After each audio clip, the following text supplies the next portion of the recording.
I, Andrew Carnegie, have observed many a man squander a lifetime of effort in the span of a mere 3 days.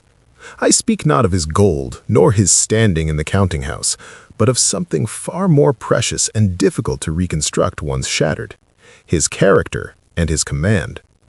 Most of this tragic event took place within the quiet confines of an office, behind a heavy door, with but 2 souls present. There was no unseemly shouting, no raising of fists, only the weight of words and the pitiable lack of governance behind them. The second man, a person of true substance, said almost nothing at all. He merely leaned back in his chair, listened with a keen eye, and waited. While the first spoke with a heat that clouded his reason, the other spoke only with a dignified restraint. When the encounter reached its end, one walked out lighter, steadier, and strangely untouched by the tempest. The other walked out knowing, without a single word being leveled against him, that he had utterly lost. You see, most men labor under the delusion that a confrontation is a contest of physical or vocal dominance. They mistakenly believe that he who speaks with the greatest speed, the loudest volume, or the sharpest tongue must surely emerge the winner.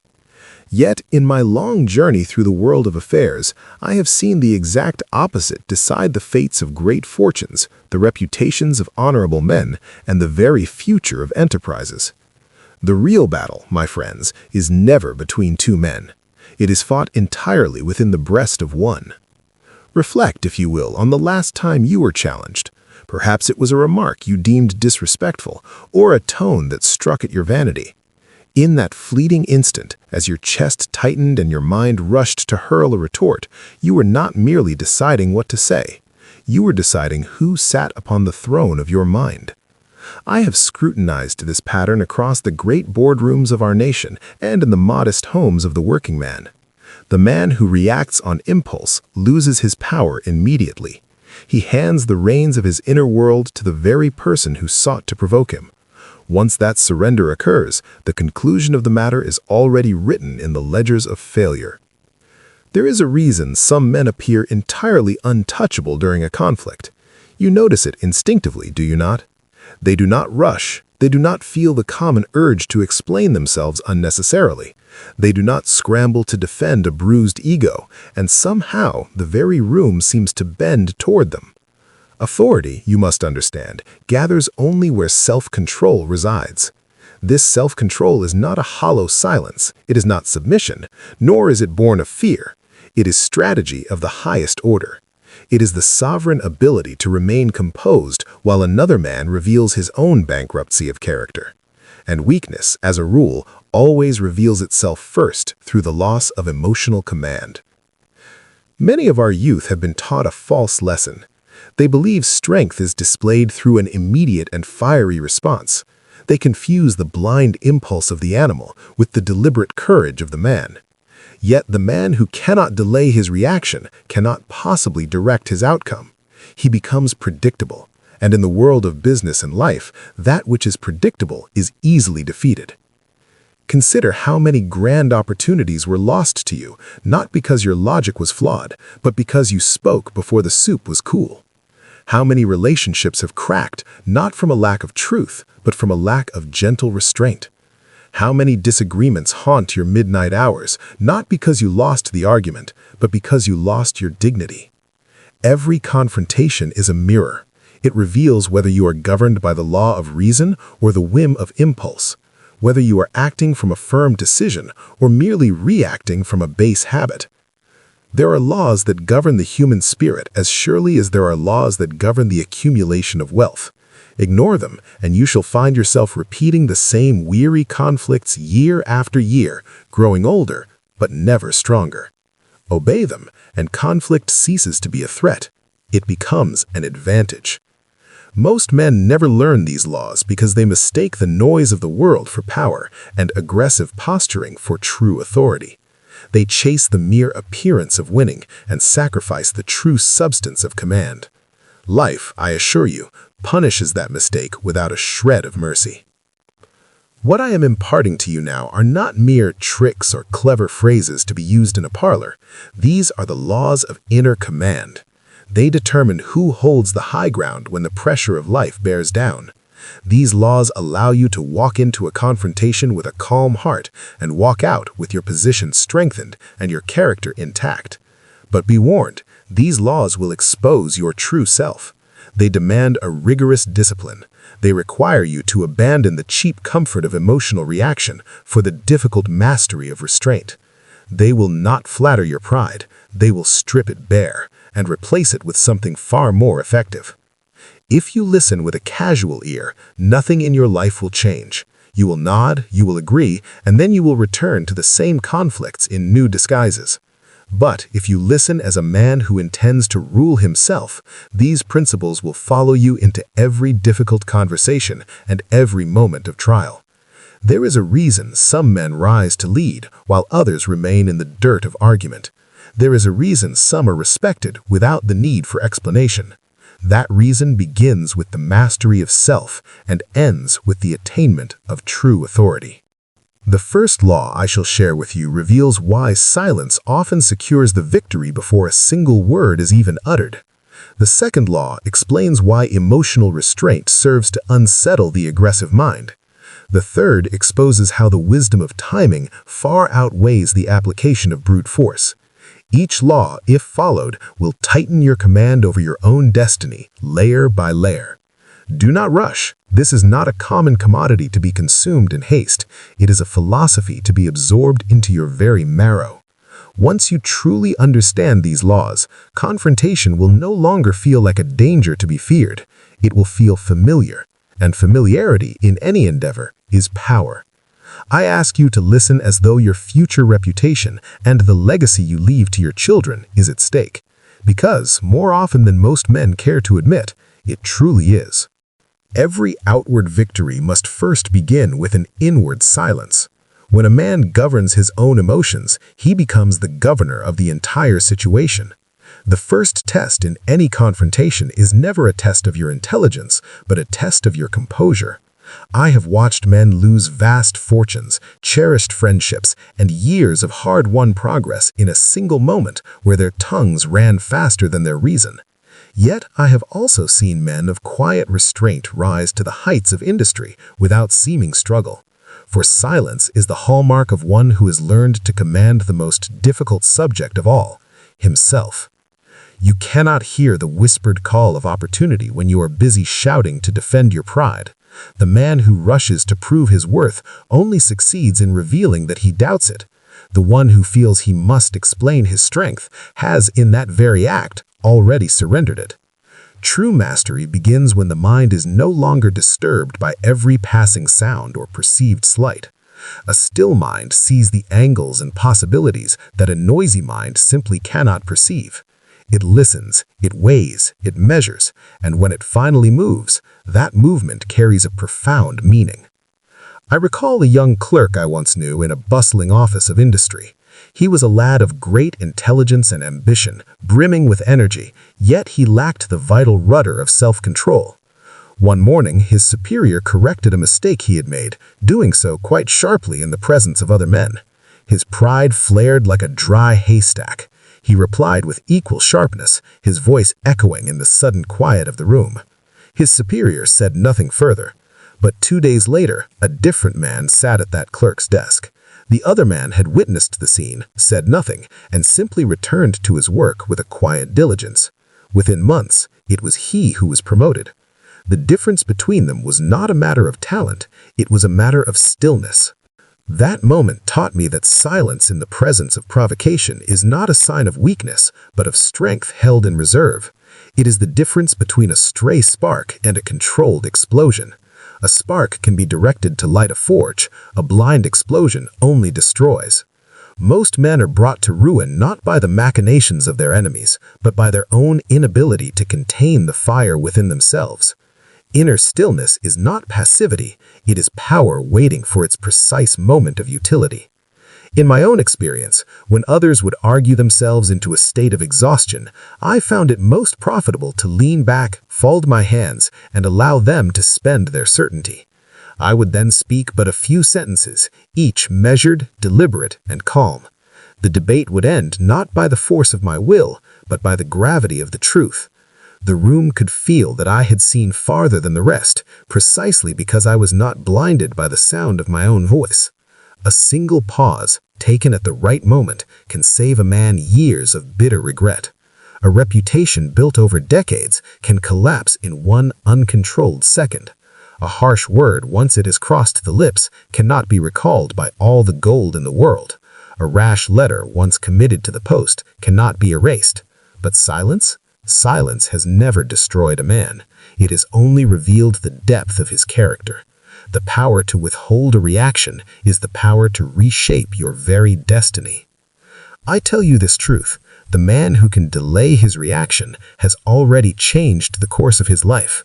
Every pause between an impulse and a response is a doorway to a higher ground. Most men slam that door shut by speaking too soon. They rush to fill the silence, because silence makes the small-minded uncomfortable. They mistake it for a void or a weakness. Yet in truth, silence is a weapon forged in the fires of patience. It confuses those who thrive on conflict, for they cannot fight an opponent who refuses to provide them with a target. When I began my long study of the principles of success, I learned that stillness multiplies one's perception, while noise serves only to blind the judgment. The noisy man sees only the surface ripples of an event. The quiet man observes the hidden currents that cause them. Stillness sharpens the hearing, not of sounds, but of truths. While others are carried away by the storm of emotion, the calm man stands at the center, watching the winds. Self-control grants you the gift of time, and time always favors the intelligent. The man who can wait but a moment gains an immediate advantage over those who cannot. Every second of restraint enlarges your vision. When emotion clouds the intellect, a little time clears the air. The wise man, therefore, treats his calmness as his most precious currency, spending it only when it is absolutely necessary. Those who squander their energy on petty arguments find they have none left for the great work of creation. Most men lose everything in the first 30 seconds of a confrontation because they speak from heat rather than reason. Heat burns away the mind's wisdom before a sound plan can even be formed. Once you have surrendered your calm, you have surrendered your advantage. Remember this: power leaves the man who loses his temper, and it returns the very moment he recovers his silence. Consider the example of Mr. Edison. When the world mocked his inventions and critics laughed at his perceived failures, did he rush to the newspapers to defend his vanity? He did not. He smiled, he listened, and he returned to the sanctuary of his laboratory. His detractors exhausted their ridicule, while he converted his composure into the light that now illuminates the world. Years later, those same men who doubted him were the ones seeking his favor. His patience was not mere endurance, it was a profound faith that a truth, once proven, requires no defense. A man's reaction is the truest mirror of his maturity. A child strikes out when he is angered. The wise man builds. The strong man wins his battles through careful preparation, not through loud provocation. I have seen far more men fall from the wounds of their own pride than from any actual defeat at the hands of a rival. Their anger becomes their own executioner. They speak words that cost them the trust and respect of their fellows, all because they could not bear a moment of silence. Inner stillness is discipline of the highest order. It is not the absence of feeling, but the absolute mastery of it. Every emotion left unchecked becomes a chain that binds you. Every emotion properly directed becomes a tool that serves you. The man who rules himself can use his emotions as fuel for his purpose. The one who is ruled by them will forever be a servant to those who understand how to remain calm. Do not mistake stillness for timidity. A tiger crouches in absolute silence before it leaps. The mind that pauses is merely gathering its strength. Those who cannot hold still long enough to observe their surroundings will always strike blindly and miss the mark. The most dangerous man in any encounter is not the one who shouts the loudest, but the one who is the calmest. His silence is unsettling to others because they cannot read his thoughts. They project their own fears into his quietude, and in doing so defeat themselves. In all my years of observing men of great power, I have learned this secret. Men yield instinctively to those who seem unshaken by circumstance. The calm man appears larger than the moment, while the angry man appears smaller than his own words. Those who cannot be provoked cannot be defeated, for provocation is the first step toward surrender. I recall witnessing an argument between two leaders of industry. One grew red with fury, pacing the floor and demanding satisfaction for some perceived slight. The other remained seated, his hands folded, his eyes steady and clear. He waited until the first had completely exhausted his rage. Then he asked quite simply, "Are you finished?" and proceeded to state his terms. The matter was settled within minutes and on the quiet man's terms. Later, I asked him how he remained so composed. He replied, "Andrew, when a man loses his temper, he hands me the steering wheel of his life." That statement contains the very essence of mastery. Stillness is the invisible armor of kings. It guards your judgment against distortion and protects your reputation against ruin. It allows reason to stand tall when emotion would have you flee. The world belongs to those who can wait just a moment longer than their fellows. When the fog of emotion passes, the truth remains, and the truth always belongs to the man who stayed calm. Let this truth be written upon your mind. Speak it until it becomes a part of your very nature. I am calm under pressure. I am the master of my emotions. No man can pull the strings of my mind. I remain still until I decide to act. Repeat these words until they are woven into the fibers of your being. For a thought repeated becomes a belief, and a belief becomes a habit. In every encounter, remember that you are never required to match another man's haste. You owe no answer to an insult, and no defense to pride. You owe only obedience to your own high standard of character. When another man loses control, do not join him in his downfall. Observe, think, and act only when your reason gives the command. Stillness is the soil from which all true mastery grows.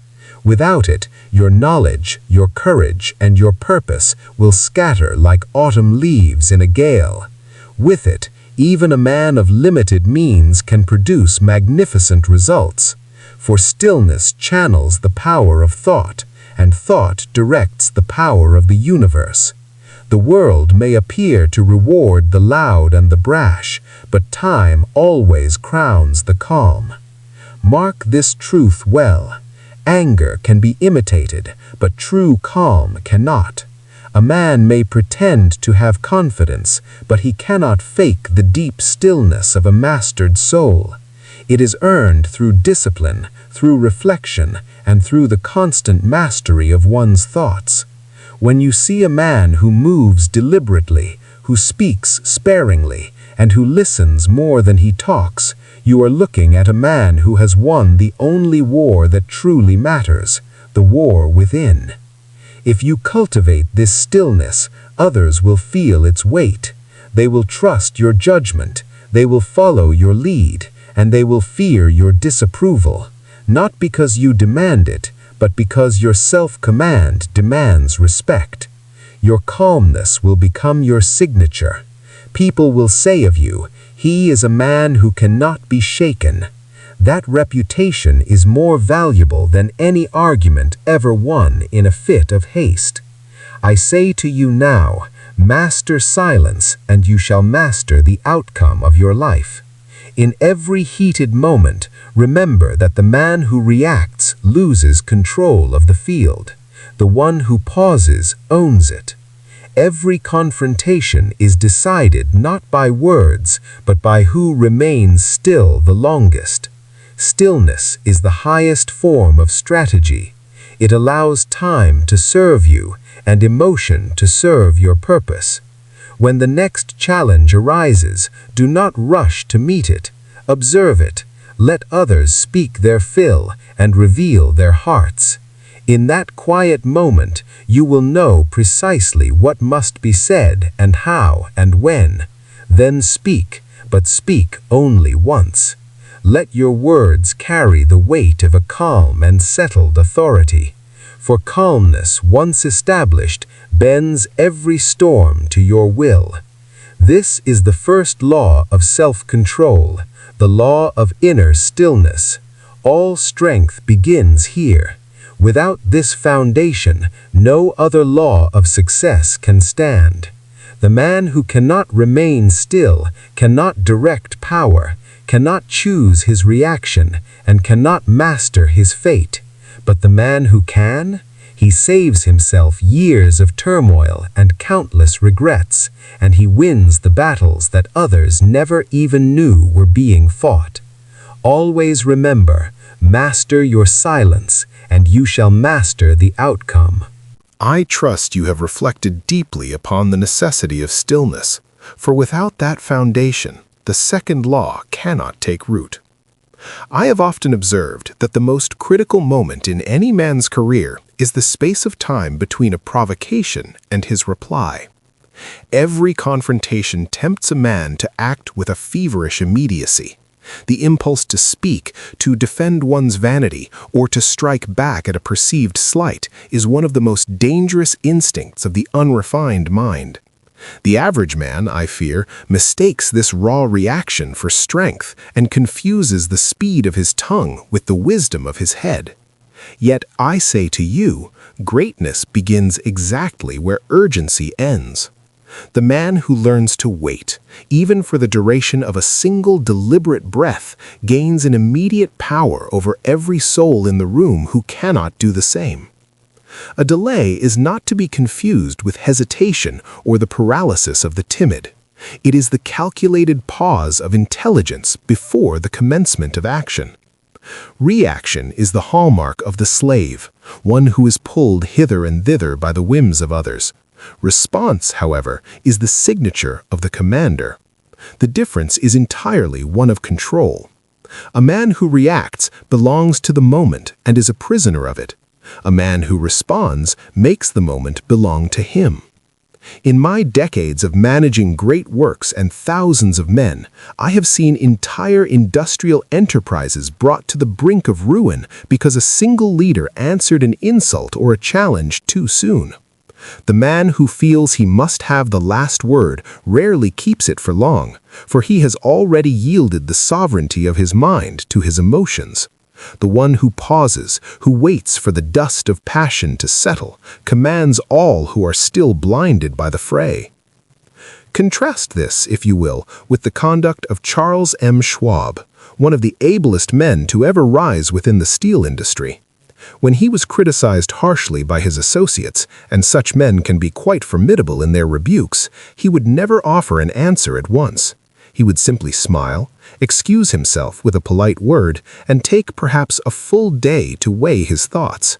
When he returned to the table, his words were mild, yet they were filled with the irresistible weight of reason. His composure dissolved opposition as surely as water douses a flame. In every quarrel, his deliberate delay transformed the heat of anger into the light of understanding. It was this very quality of patient restraint that made men follow him with a loyalty that gold alone could never purchase. You must understand that delay turns emotion into a strategic advantage. It provides the necessary time for passion to cool and for the judgment to be sharpened upon the wheatstone of logic. Emotion, in its raw state, is heat. Thought is light. Together, they can forge great progress, but only if the heat is contained long enough to give the light direction. A man who cannot wait for that vital balance will always burn what he could have built. He will find himself trading permanent, long-term gain for the fleeting, hollow satisfaction of a sharp retort. I learned early in my youth that men who act at once under provocation are governed by the world, not by themselves. Their strings are held by anyone who knows how to pull them with a sneer or a challenge. The insult of a fool can steer such a man as surely as the reins steer a horse. Only when you can stand unmoved before a provocation have you earned the right to be called a master of your own business. Think of the patience of Abraham Lincoln, a man I held in the highest esteem. He carried a heavier burden of criticism than perhaps any man of his age. The newspapers mocked his person, his rivals betrayed his trust, and even his own allies doubted his resolve. Frequently, in the solitude of his office, he would write letters of absolute rage, brilliant, sharp, and devastating letters that would have won any argument, but he never sent them. He would fold the paper, place it in a drawer, and sleep upon his thoughts. By the morning, he often found that his anger had distilled into a deeper insight. His restraint preserved alliances that ultimately saved the Union. The world remembers his immortal wisdom today. It has quite forgotten his withheld fury. When you delay your reaction, you are performing a vital transfer of control from the animal impulse to the human intelligence. The first moment after an insult belongs to the primitive emotion.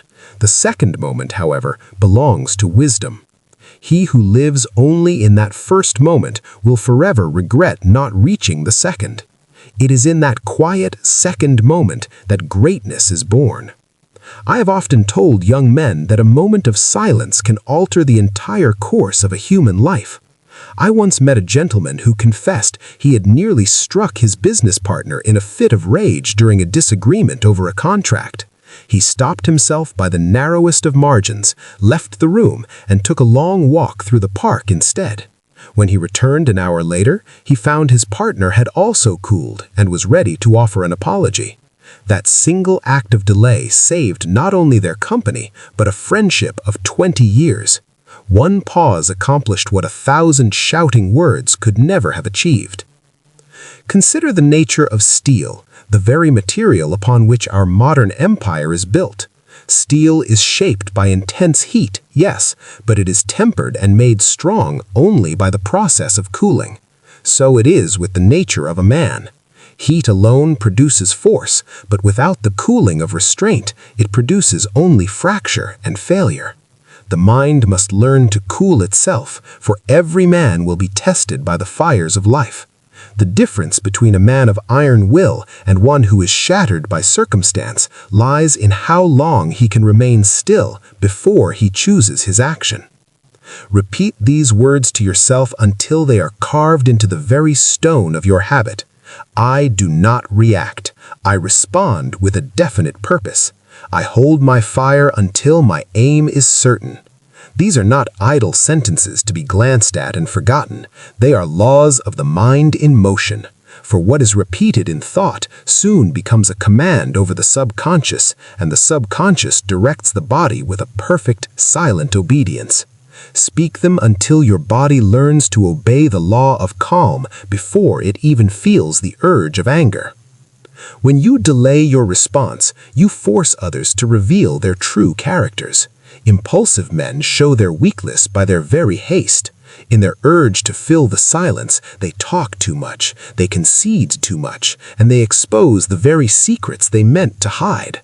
The patient man collects these words like tools for his own use. He learns their patterns, their hidden fears, and their true motives. Thus, while others are wasting their energy displaying their vanity, the man of restraint is quietly gathering the power of information. Men will eventually begin to respect what they cannot provoke. They may call it mystery, but it is in truth only discipline. When they cannot draw a reaction from you, they sense a strength that is beyond their reach.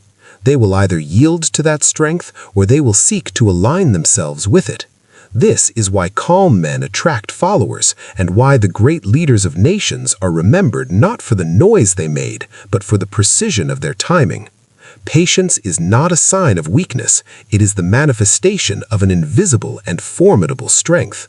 The river carves through the mountain not through brute force, but through the steady persistence of its flow.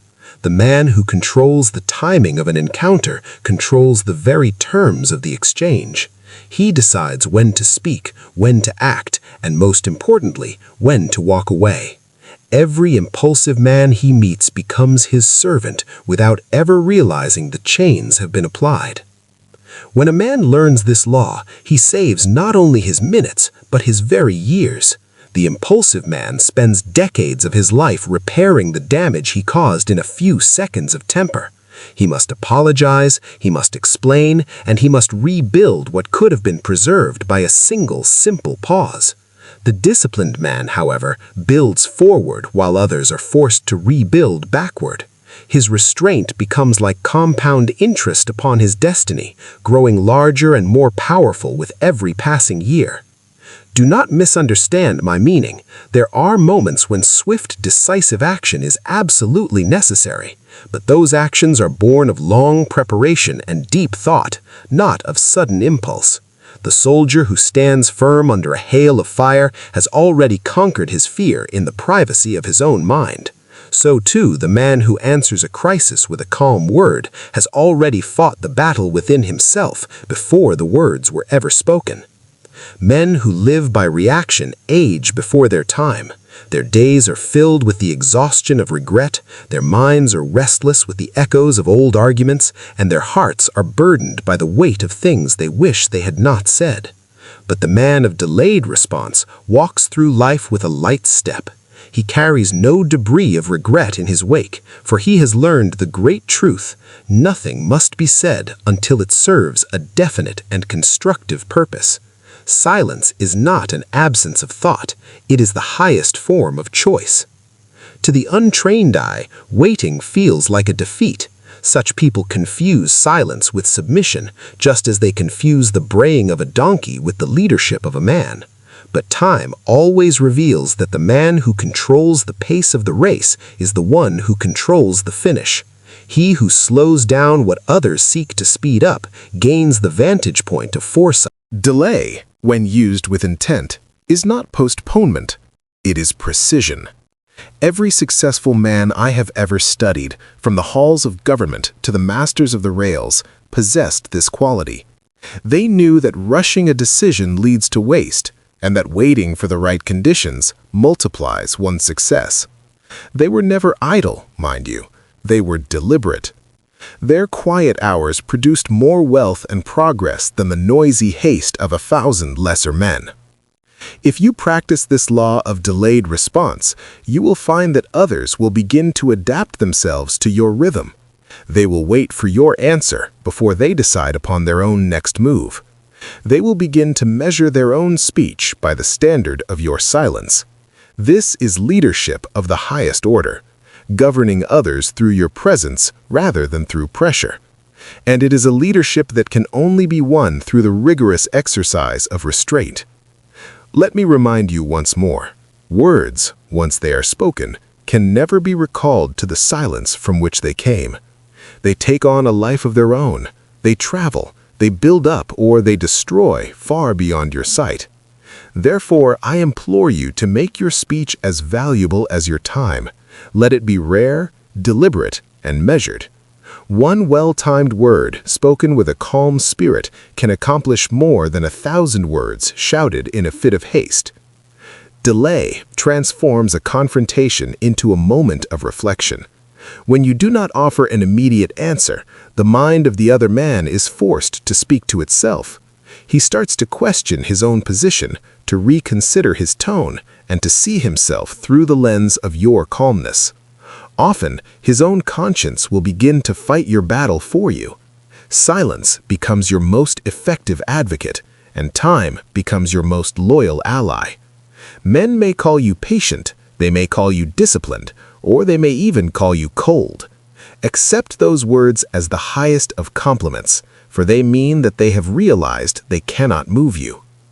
The world has always mocked that which it secretly fears, but history remembers the man who waited for his moment, not the man who interrupted it.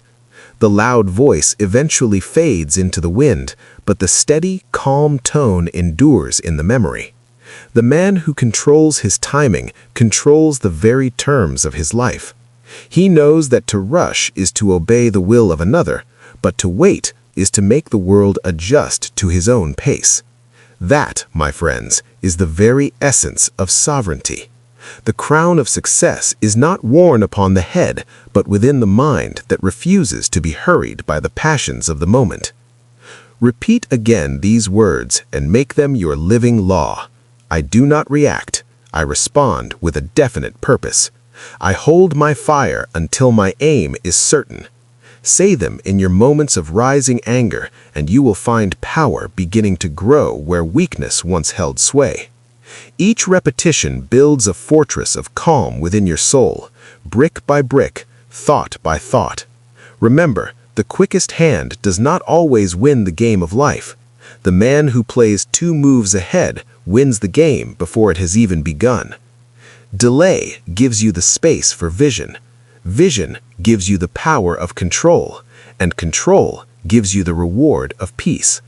Those who obey this law save themselves 10, 20, or even 30 years of needless repair, for they no longer live at the mercy of every petty provocation the world throws their way. Let the rest of the world rush headlong into its follies. You shall rule by your own rhythm. Let others demand immediate answers to their foolish questions. You shall provide decisive ones in your own time. Let others burn their chances in the heat of their tempers. You shall forge your destiny in the cool sanctuary of patience. For in every confrontation, time eventually reveals the master, and the master is always, without exception, the man who is willing to wait just one moment longer than the rest. I trust that the wisdom of the pause is beginning to weigh upon your mind, for now we must speak of the very steam that drives the engine of achievement. Energy, my friends, is the essence of life itself, a divine spark granted to every man. Yet energy left uncontrolled is nothing more than a force of destruction. A man is given daily a precious measure of power through his emotions, his thoughts, and his desires. Whether this power serves to build a cathedral of success or to burn his house to ashes depends entirely upon the direction he gives it. The difference, as always, is found in the governance of the self. Every man, no matter his station, feels the stirrings of anger, fear, passion, and ambition. These are the raw fuels of greatness, the very coal that fires the boilers of industry. But without a firm hand at the valves, that energy scatters into the wind. I have seen many a promising youth spend his vital energy in the fires of resentment, draining his spirit before he even begins his real work for the day. One who wastes his passion on a street corner argument or a petty office quarrel has none left for the noble pursuit of progress. Nature gives every man the fire. It is only wisdom that teaches him how to aim its flame toward a definite, constructive purpose. I recall a worker in one of our great mills who was once humiliated before his fellows by a thoughtless and arrogant superior. His pride burned like the very molten metal he tended. For days he nursed his fury, dreaming of a sharp retaliation that would satisfy his ego. But one evening a realization struck him, and he said to himself, "I will use this insult as a hammer to forge my own future." He poured that concentrated fury into perfecting his skill, working with a diligence that surpassed all others. Within a year, through his mastery of craft and self, he was promoted to a position where that same superior now reported to him. Anger, directed, had turned from a poison into a power. Mr. Henry Ford was a man of this very nature. He possessed a profound distaste for inefficiency, for delays, and for the criminal waste of human effort. In a lesser man, such irritation would have made him bitter and quarrelsome. Instead, he harnessed that energy. His resentment of confusion became his driving force for simplicity. His hatred of waste became his magnificent system of precision manufacturing. The world called it a revolution in industry. In truth, it was merely the discipline of emotion made visible to the world. Every emotion can be your slave if you remain its master. You must understand that a mind without emotion is like a lamp without a flame. It provides no light and carries no warmth. Yet, a flame without the protective glass of restraint burns wild, consumes its fuel in haste, and dies out in the darkness. Control gives power its shape. The undisciplined man scatters his energy in 100 directions, chasing every passing whim and reacting to every slight. The disciplined man, however, concentrates his energy upon one chief aim. That focus, that singleness of purpose, is what creates the miracles of our age. Consider Mr. Thomas Edison. He failed more than 1,000 times before the secret of the incandescent light was revealed to him.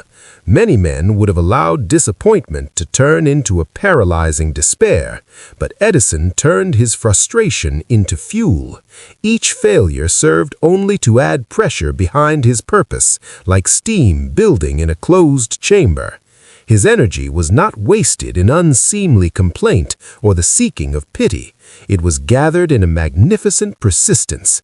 A mind directed toward creation, you see, cannot be defeated by the temporary setbacks of frustration. There is no greater tragedy in life than a man who feels deeply but acts without aim. He fights everyone he encounters and accomplishes nothing of value. He confuses the frantic motion of the agitated mind with the steady progress of the determined soul. His heart may be strong, but his mind is without a map, and so his passion burns him from within instead of warming the world around him. I tell you with all the conviction of my years, every feeling contains a fuel. Anger, when directed toward the correction of an injustice, builds civilizations. Sorrow, when directed toward growth, enlightens the spirit. Desire, when directed toward a service to humanity, enriches the world. Even fear, when properly used, becomes a keen caution and a source of clarity. The mind must become the dynamo that channels these raw emotions into the steady current of achievement. In my long study of those who have attained true greatness, I discovered that they are not men who never feel the sting of emotion. On the contrary, they often feel more deeply than the average soul. But they never serve their emotions. They feel the heat of the fire, yet they obey nothing but their divine purpose. They have learned that self-control does not kill the emotion, it crowns it.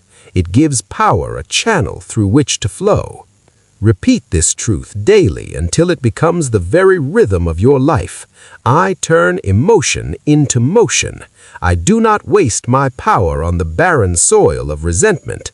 Every feeling I possess becomes fuel for my high purpose. Speak these words each morning as you prepare for the day's labors.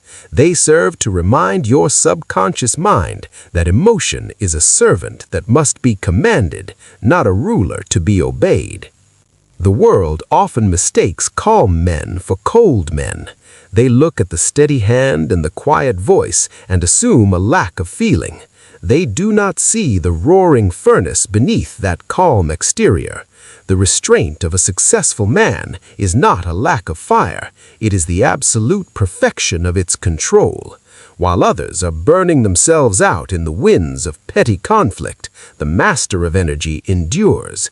He does not reveal his power until the precise moment it is required, and when he finally acts, the effect is nothing short of extraordinary. As you practice this direction of energy, others will begin to notice your remarkable steadiness under provocation. They will wonder at your patience, your silence, and your iron composure. They will not realize that you are quietly gathering energy while they are foolishly losing theirs. Men naturally defer to those who cannot be moved by the storms of the moment. Your calmness will disturb the untrained mind, for they sense a strength whose source they cannot see. Remember this: untrained emotion burns the very house it was meant to provide for. Anger left unmanaged poisons the judgment. Jealousy blinds the vision. Excitement without reason breeds only disaster. The disciplined man does not seek to suppress these energies. He transmutes them. He makes servants of his passions. I myself began my journey with very little in the way of worldly goods. I felt a deep, burning indignation at the poverty and the lack of opportunity that surrounded the working man. But I did not spend my days cursing my fate or quarreling with my neighbors.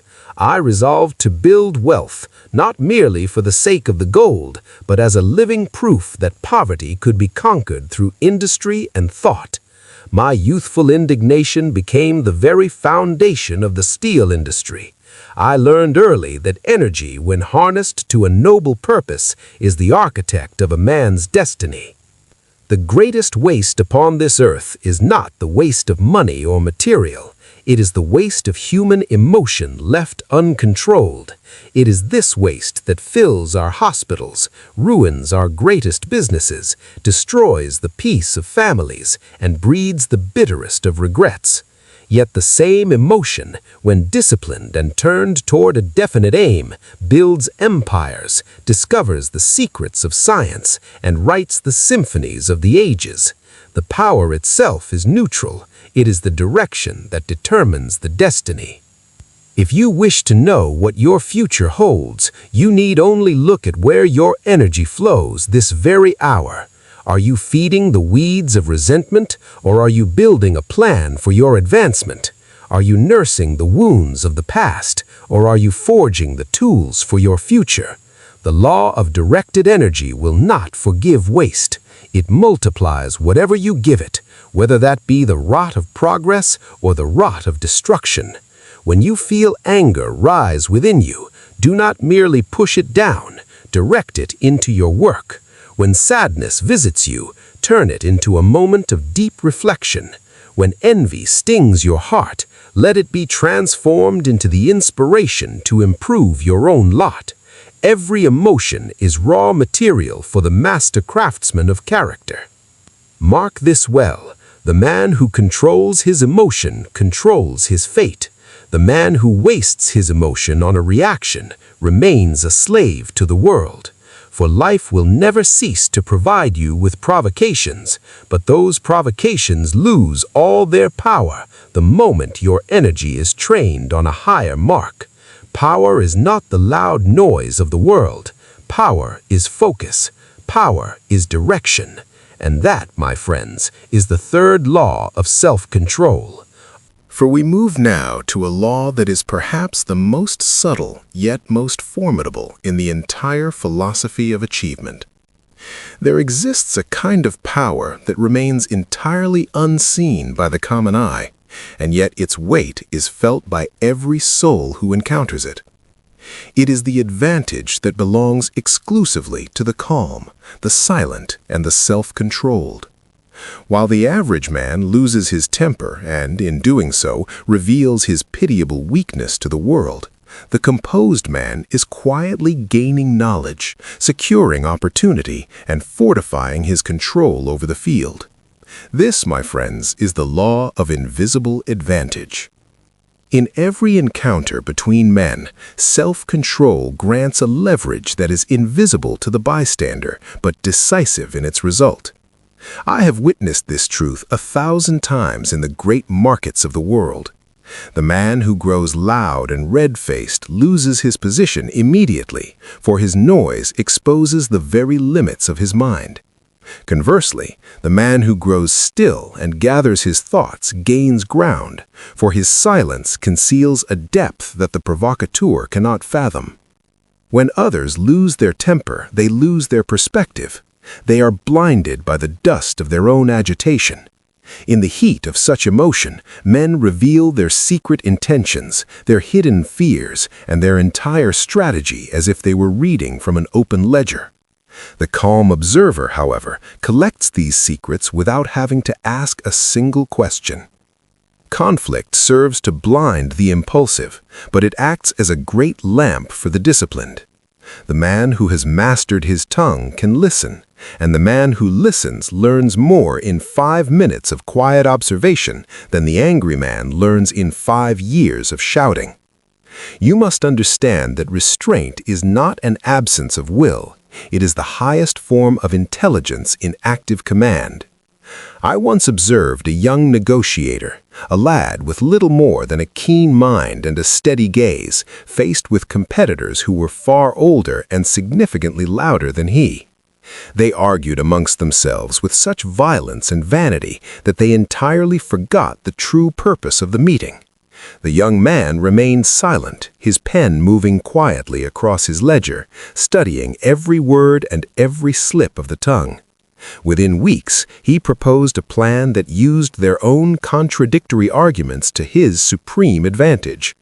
His calm had been his most effective spy, and their emotion had been their own confession of failure. Mr. J. Ogden Armour, a man of significant weight in the world of affairs, was of a similar mind. I watched as his rivals argued over the price of a certain acquisition, their egos leading them into a labyrinth of petty disputes. Armour said very little. He sat back and let them exhaust themselves in their own vanity. Their quarrel eventually ruined the deal for them, but not for him. Days later, when the air had cleared, he stepped in and purchased the same assets for half the price they had been discussing. Their anger was his profit. The calm man invariably gains what the impulsive man spends. Restraint makes others overconfident. They mistake your silence for a lack of certainty, and in their pride, they expose their flanks. They underestimate the man who does not scramble for attention, yet in every contest of substance, it is the unseen strength that secures the victory. Emotion, you see, is merely noise. Control is absolute clarity. I tell you now, with the weight of my experience behind me, that the man who remains calm becomes unpredictable. And in the empire of business, unpredictability is a potent form of power. The angry man can be steered and manipulated, for his reactions are known to all. He is a slave to his triggers. The composed man, however, cannot be so easily moved, for his stillness conceals his ultimate direction. That mystery draws a profound respect and even a touch of fear from those who realize they cannot read his mind. In a great storm at sea, the sailor who fights the wind with blind fury will surely capsize his vessel. The one who waits for the wind to turn and then adjusts his sails with a steady hand is the one who reaches the distant port. Life's winds of conflict are no different. The wise do not waste their vital energy battling every gust of opinion or every slight of pride. They wait for the inevitable shift in the tide, and then they move with the power of the current. The fool spends his life battling what could have carried him to success had he only the patience to wait. Repeat this truth in your thoughts until it governs your deeds. My calm confuses the impulsive. My patience disarms aggression. My composure is my invisible weapon. Say it until you feel the reality of it in your bones. For composure is indeed a weapon, silent, invisible, and utterly decisive. Every word you withhold in a moment of pressure adds a profound weight to the words you finally choose to speak. The man who talks less is invariably heard more, for his fellows must lean in to catch the few gems he chooses to reveal. The silent man compels the curiosity of the world, and curiosity is a gateway to influence. The more you withhold of your own agitation, the greater the perceived value of your voice. When a meeting reaches its end and the tempers of the participants begin to cool, people do not remember the noise or the shouting. They remember the one man who stayed calm while the world seemed to shake. They recall the man who could smile when others were gnashing their teeth. They seek his counsel in the days that follow, for calmness implies a certainty of purpose, and certainty is a magnet for trust. Thus, the silent man often governs the affairs of others without having to issue a loud command. The great Charles M. Schwab once turned his fiercest critics into his most loyal partners through the exercise of this very law. When others attacked his ideas with bitterness, he did not scramble to defend himself. He thanked them for their interest. He considered their points with a grave and quiet attention, and then he quietly improved his plans in the silence of his own office. His enemies left the encounter disarmed, and many felt a pang of shame for their own lack of temper. His calm earned him a king's ransom in both respect and gold. Men of steel trusted him because they saw that he did not lose his own mettle when the heat was applied. Self-control, though it is unseen, is unmistakable. It makes others yield ground to you voluntarily. It turns opponents into allies, not through the tiring work of persuasion, but through the simple, majestic power of your presence. You will notice as you practice this law that when you remain calm under pressure, others will unconsciously begin to adjust their own tone to match yours. The faster they speak, the more slowly you should answer. The louder they grow, the softer and more deliberate your own voice should sound. Soon, your calmness becomes the standard for the entire room. He who governs himself is the only one fit to govern others. Authority flows naturally from composure. A true leader of men need not raise his voice to be heard. He need only raise his own standard of self-control. Men sense instinctively that one who can govern his own spirit can surely govern any circumstance that arises. They follow not merely his words, but his steadiness. However, mark this well. This law cannot be faked or imitated. A pretended calmness will crumble at the first real blow from an adversary. True calmness is the ripened fruit of long practice, the result of the daily discipline of measured thought, controlled breath, and deliberate action. It is not a mere trick of behavior, it is a habit of the soul. It must be built in the silence of your own company before it can shine in the heat of a public conflict. I invite you to test this law in your daily affairs. The next time you are provoked by a subordinate or a rival, remain perfectly still. Say absolutely nothing. Watch closely as the other man becomes uneasy in the face of your silence. His energy will rise in a frantic attempt to draw you out, while yours remains steady and focused. He will begin to question his own position, for your silence acts as a mirror that reflects his own lack of command. He finds himself fighting not you, but his own loss of balance. That, my friends, is the invisible advantage. Power does not always declare itself with a trumpet blast. More often than not, it hides beneath a quiet and unassuming exterior. But the wise and successful recognize it immediately.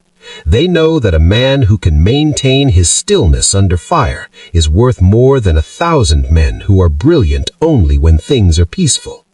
Anyone can appear confident when they are untested. Only the self-controlled remain calm when everything around them begins to tremble.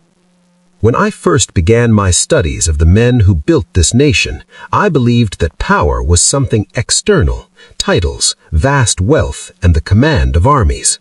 But as the years added their wisdom to my mind, I learned that true power is entirely internal. It is composed of patience, mastery, and an unshakable composure. Outward power, when it lacks the foundation of inward control, will always collapse when the pressure becomes great. But inward control creates an outward influence that never fades and never fails. Mark well the fourth law of self-control. He who governs himself governs others without the need for command. For the invisible advantage of a calm mind will eventually conquer every form of visible force. We come now to the fifth law, the law of the inner mirror. It is a stern and uncompromising principle, but one that is essential for the man who seeks true mastery. You must understand, my friends, that every confrontation you encounter in the world is, in truth, a reflection.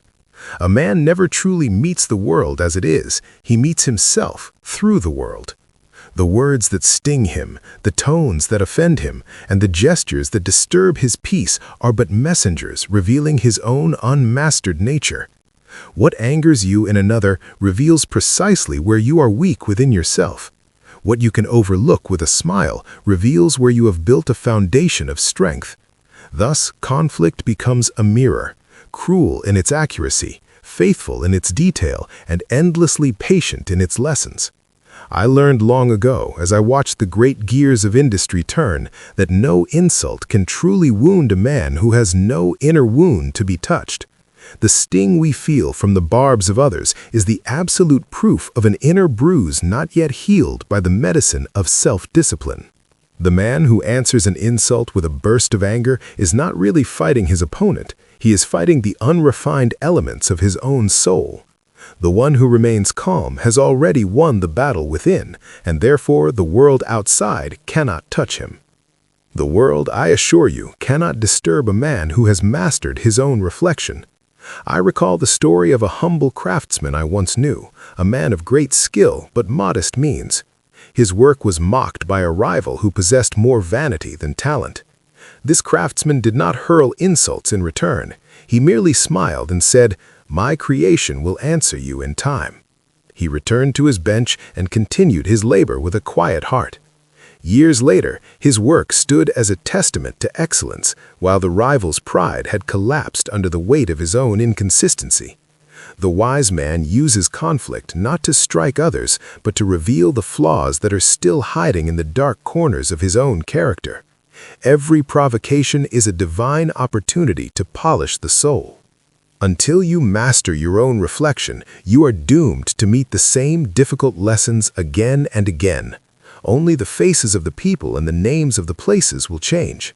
I have seen men quarrel with new business partners, then with new friends, and then with new employers, forever believing that their misfortune followed them from without. They believed they were the victims of a cruel fate or a series of dishonest men. In truth, it was only their own unmastered temperament returning to them in different forms.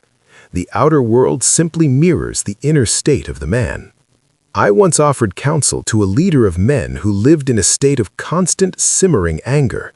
He was convinced that his subordinates held him in disrespect, that his peers were conspiring in secret against his interests, and that fate itself had singled him out for hardship. Yet when we sat down to examine his conduct with the cold eye of reason, he made a startling discovery.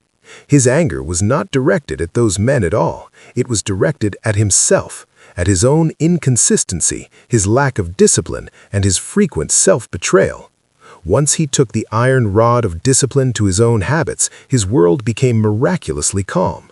His enemies seemed to vanish, not because they had changed their nature, but because he had changed his. He no longer provided a target for their arrows. Mr. Henry Ford possessed this mastery of the mirror to a high degree. Throughout his career, he faced ridicule that would have broken a lesser spirit. He was mocked by the great engineers of his day, by the financiers of the East, and by the cynical editors of the newspapers. They mocked his simplicity, his revolutionary ideas, and even his personal appearance. Yet Ford never wasted a moment fighting shadows. He understood that their ridicule was a reflection of their own limitations, not his. He would say, "Time will tell," and he left it at that. And time did tell. His critics' words have long since faded into the silence of the past, but the sound of his factories still roars across the globe. Ford proved that the man who governs his reflection need not expend energy defending it. Let me give you a truth that will save you years of needless turmoil and heartache. No man's opinion of you can harm you unless that opinion matches your own secret doubt. If you have conquered self-doubt through service and mastery, an insult becomes as harmless as a feather against a stone wall. The arrow of criticism strikes only where the armor of faith is thin. Strengthen your faith in your purpose, and the words of the world cannot wound you. Repeat this daily until it becomes the very instinct of your mind. I do not fight shadows, I master the man in the mirror. Every insult teaches me where I must grow stronger. Say it until the mirror of your mind is clear. Every repetition of this thought polishes your character. Every act of restraint cleanses the glass of your perception. And with every step you take in this discipline, you will begin to see the world as it truly is, not as your fears and your pride distort it. Self-control is, in its essence, inner correction disguised as outer composure. The calm man is not a cold man, he is a man who is profoundly honest with himself. He has looked into the mirror of his own soul long enough to know his weaknesses, and therefore others cannot use those weaknesses against him as a lever. The proud man hides his flaws behind a mask of aggression. The wise man studies his flaws until they lose all power over his actions. Mr. Thomas Edison once remarked that ridicule was the ultimate proof that he was ahead of his time. That remark alone reveals a supreme mastery of the inner mirror. He understood that the world's judgment is rarely about the truth of a matter. It is about the comfort men feel when you conform to their small expectations. Those who disturb the ordinary will always invite criticism, but they also invite greatness. Each time you hold back a sharp reaction, you are polishing that inner mirror. Every outburst of temper clouds it again with the steam of passion. If your vision of yourself is blurred by anger, you will strike out blindly where you should have paused to learn. But if your vision is clear and steady, you will rise where others stumble. Peace in the midst of conflict is the final, undeniable proof that the inner man has reached maturity. The man who observes himself during a conflict evolves 100 times faster than the man who merely defends himself. Self-observation is the highest discipline a man can undertake, for it demands an honesty that sits far above the reaches of pride. It is not enough to win arguments in the world, you must win the argument with yourself. For every quarrel you face outward is merely a shadow of a quarrel inward, waiting to be resolved by the light of your own reason. This is the fifth law of self-control, the law of the inner mirror. The world cannot disturb a man who has mastered his reflection. When you no longer react to the mirror, you are finally free to change the man who stands before it. Now to the sixth law, the law of strategic withdrawal. You must understand, my friends, that true strength frequently assumes the guise of a retreat. The untrained and the vain, those who live only for the applause of the gallery, will call this weakness. But wisdom, ripened by experience, knows it as the highest form of mastery. The man who possesses the fortitude to walk away from a fruitless quarrel wins twice. First, he wins a victory over the situation by refusing to be degraded by it. And second, he wins the far greater victory over his own impulsive nature. Pride, that most treacherous of counselors, keeps many a man locked in a battle long after reason has whispered that the cause is lost or the prize is worthless. But I tell you, pride has never built an enduring bridge, nor has it ever fueled a successful industry. I once knew two partners in a fledgling enterprise. One was consumed with a restless need to prove his own importance in every minor disagreement. He viewed every concession as a wound to his honor. The other cared only for the steady progress of the work and the harmony of the laboratory. The first man stayed locked in endless, bitter quarrels, defending his rights until his spirit was exhausted and his reputation frayed. The second man, seeing that the air had turned foul, quietly withdrew his interests, moved to a neighboring city, and started anew with a quiet heart. He built a magnificent fortune and a legacy of service, while the first man remained in the ruins of his own temper, forgotten by the world. The world remembers the one who withdrew to build, not the one who stayed to fight. I observed this principle in the life of many a great leader. When tempers rose in a meeting and reason began to flee the room, I found it most profitable to say, "Gentlemen, we are no longer in a state to serve the interests of the firm. We shall resume our deliberations tomorrow when reason has returned to her throne." This withdrawal was never a defeat. It was a resetting of the advantage. By walking away from the confusion of the moment, I preserved my own command over my judgment. Strategic withdrawal, you see, is not surrender. It is the deliberate preservation of your power for a more favorable time and a more worthy cause. The wise man does not waste his vital energy proving that he is right in the eyes of fools. He uses that same energy to build something so substantial and so perfect that it eventually proves itself to the entire world. The fool exhausts his life's blood in securing petty victories of the tongue, winning arguments while his business crumbles and his friends depart. The wise man, however, gathers his strength for the wars that truly matter, the wars against poverty, ignorance, and inefficiency. Teach yourself this truth until it becomes your second nature. Life's greatest and most lucrative opportunities often appear only after you have released the childish need to win every skirmish. Many a man has lost a kingdom while defending a tiny, insignificant castle of pride. He who knows when to step back keeps his resources intact, his dignity unspotted, and his freedom to strike again when the field of battle favors his aim. Say this aloud when you feel the temptation to fight merely for the sake of your ego. I do not chase the hollow victories of pride. I withdraw with my dignity intact, and I return with a superior strategy. Let this be your code in every encounter. The impulse to prove oneself is the greatest enemy of progress. Those who cannot step back when the tide is against them will eventually be pushed back by the relentless force of life itself. I have seen men ruin lifelong friendships and valuable business alliances by insisting on having the last word. They win the argument, yes, but they lose the ally. And in the empire of business, an ally is worth more than 1,000 empty verbal victories. The last word belongs not to the man with the loudest voice, but to the man who endures the longest.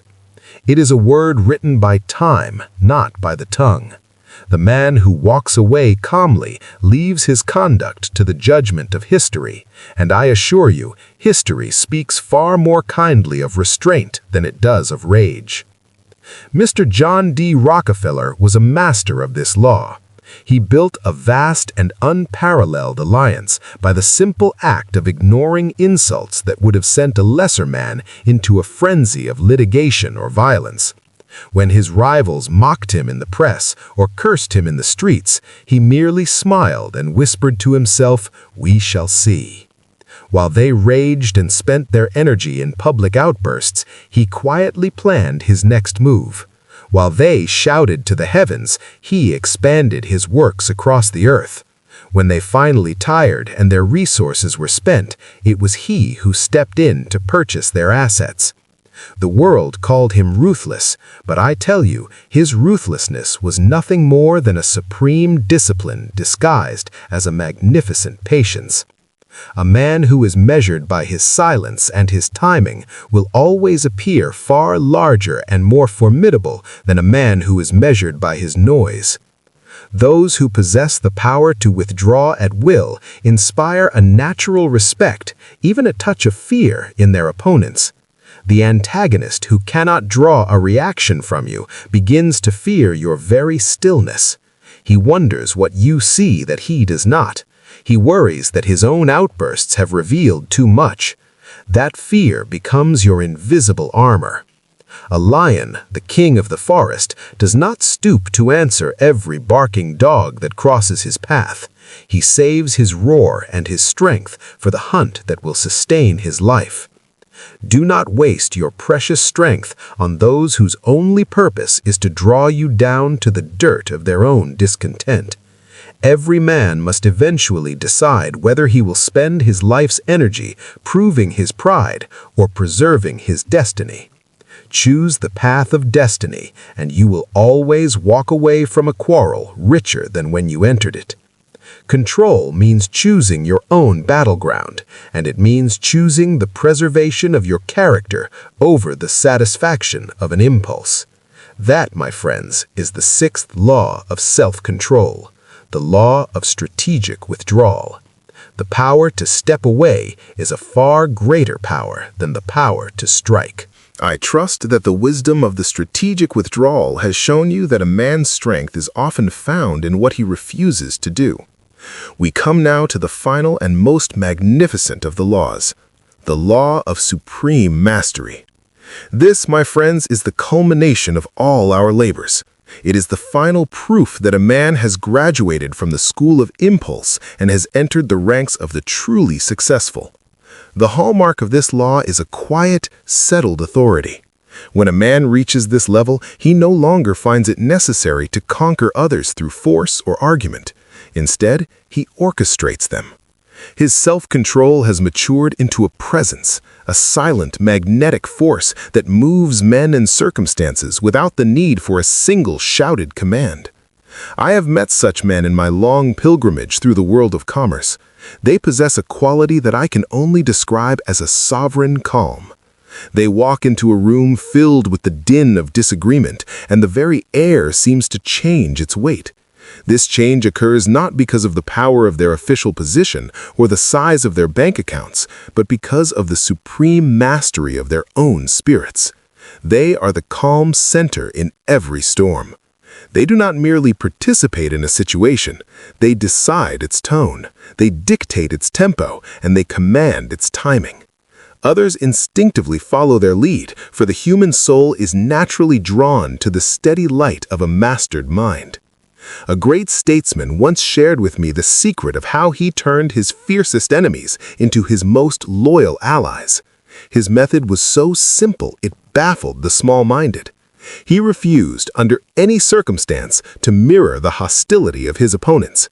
When others shouted at him in the halls of government, he spoke with a soft, measured cadence. When they leveled bitter accusations, he responded with a quiet, penetrating inquiry. When they attacked his character, he merely smiled with the confidence of a man who knows his own worth. Within a single year, every one of his rivals had begun to speak in his tone and adopt his mannerisms. His calmness had conquered the entire field without the delivery of a single blow. He had mastered the art of governing by example. I observed this same silent dignity in the affairs of the great industry I helped to build. There were times when men would enter my office with their hearts full of fire, ready for a bitter conflict over some perceived injustice or a clash of interests. They would leave, however, in a state of quiet agreement, often unsure of exactly how the transformation had occurred. It was because my own quiet confidence disarmed their resistance before it could even be articulated. They realized through the lens of my composure that I required no man's approval to proceed with what I knew to be right. That certainty, born of self-discipline, demanded their cooperation. At the highest level of human achievement, confrontation ceases to be a conflict. It becomes a grand orchestration of energy. The self-mastered man no longer merely reacts to the events of his life. He conducts them as a maestro conducts a symphony. Every event, whether it appears pleasant or painful to the common observer, becomes a vital instrument in his overarching design. He no longer fears the arrival of a difficulty, for he has learned the secret of how to use it. Every reaction he restrains, every impulse he tames, adds another solid stone to the unshakable foundation of his mastery. I ask you to repeat this final affirmation until it is written into the very character of your soul. I am the calm in every storm. I decide my tone, I command my time, and I forge my own destiny. My composure is my crown. For composure is indeed a crown, one that is polished by the daily exercise of patience, worn with the dignity of wisdom, and recognized instinctively by all who have eyes to see true power. The mastered man becomes a magnet for opportunity. Others feel a profound sense of security in his presence because his energy is ordered, his emotions are perfectly balanced, and his will is definite and unwavering. He does not need to announce his control to the world. It emanates quietly from his person, like the heat from a steady fire. In a world that often seems lost in a wilderness of chaos, calmness is the only true throne. Success, wealth, and lasting influence invariably follow those men who radiate a calm power rather than a frantic noise. If you look through the pages of history, you will find this same thread in the lives of the truly great. Mr. Ford, Mr. Edison, Mr. Lincoln, each of them faced storms of doubt, mockery, and temporary failure that would have submerged 1,000 lesser men. Yet, each remained composed under the intensest fire. Lincoln stood as a pillar of calm while his nation tore itself asunder. Edison smiled through 1,000 failures in the laboratory. Ford answered the bitterest of criticisms with the steady hum of production. Their mastery of self made them immortal in the memory of the race. When you control yourself, you will find that even misfortune begins to obey you. You possess the power to turn every setback into a source of wisdom. Just as the alchemist of old sought to turn base metal into gold, the mastered man turns defeat into instruction and loss into a necessary preparation for a greater gain. A mastered man cannot truly fail, for he possesses the ability to transform any circumstance into progress towards his chief aim. Each confrontation you face will either serve to deepen your mastery or expose its absence. The undisciplined man is doomed to repeat the same weary mistakes for decades, trapped in a cycle of his own making. The disciplined man, however, learns his lesson once and continues his upward ascent. Those who practice these 7 laws save themselves decades of needless error, bitter regret, and the exhausting work of repair. They move steadily forward towards their goals, while others are forced to circle their own unmastered emotions endlessly. I have seen the impulsive man spend 30 years of his life apologizing for 10 seconds of a lost temper. The disciplined man avoids those 10 seconds entirely and gains those 30 years for the noble work of creation and service. That, my friends, is how the mastery of the self saves your time, your fortune, and your peace of mind. I tell you plainly now, this is how you save 10, 20, or even 30 years of your precious life. You must master control before the pain of experience is forced to teach it to you through the hard rod of repetition. For every uncontrolled reaction you allow invites years of corrective labor. Every restrained reaction, conversely, adds years of freedom and power to your credit. To win any confrontation in the world, you must first win the battle with yourself. All outer battles are but shadows of the inner war. The man who has conquered within cannot under any circumstances be conquered from without. Now I ask you to speak this final truth with the full conviction of a sovereign mind. I am steady. I am silent. I am the absolute master of myself. No man commands my spirit but the man within. I walk calm through every storm, and I decide how every battle ends. When this truth becomes the very rhythm of your thought, your presence in the world will undergo a magnificent change. Doors that were once bolted will open to you. Voices that were once loud will quiet in your presence, and the confusion of the world will dissolve in the face of your calm. You will no longer feel the need to prove your worth to any man, for your mastery will be its own undeniable proof. Do not close this lesson with a mere sense of comfort. Close it with a heightened awareness. These 7 laws are not mere lessons to be memorized and repeated. They are disciplines to be embodied in your every action, from the smallest exchange to the largest negotiation. The world cannot defeat a man who cannot be provoked to losing his command. Those who obey these laws rise quietly, lead naturally, and win their victories without the need for unseemly noise. Thus ends the final law, the law of supreme mastery, and with it, the secret of winning any confrontation you may face. You win not by the sharpness of your argument, not by the height of your pride, but by the absolute sovereignty of your self-command.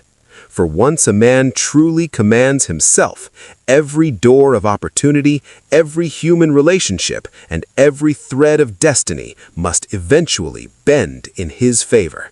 This is the gospel of success, and it is available to every soul who has the courage to be still.